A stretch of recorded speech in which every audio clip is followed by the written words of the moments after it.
আমি মেয়েটিকে বিশ্বাস করি। অপরিচিত শহরে মিশমির জীবনে জাদুর মতো এলেন সুজন।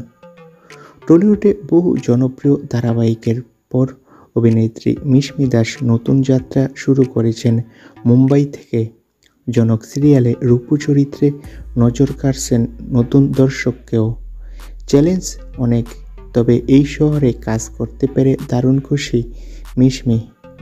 একেবারে শূন্য থেকে শুরু, নিজের জায়গা গড়ার লড়াইয়ে নামা।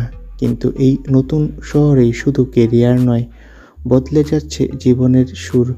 সঙ্গীত শিল্পী সুজন সেনগুপ্তর সঙ্গে ছবি শেয়ার করে মিশমি লেখেন, তুমি আমার একাকিত্বের হাসিতে বদলে দিয়েছ। তার মতে সুজনের উপস্থিতিতে এক আলাদা ভালো লাগা কাজ করেছে। টেলিপাড়ার সূত্রের খবর, মিশমি দাস নাকি এখন চুটিয়ে প্রেম করছে। তো বন্ধুরা, যদি মিশমি দাস সত্যি সত্যি প্রেম করে কেমন হবে কমেন্ট করে জানাও। ধন্যবাদ।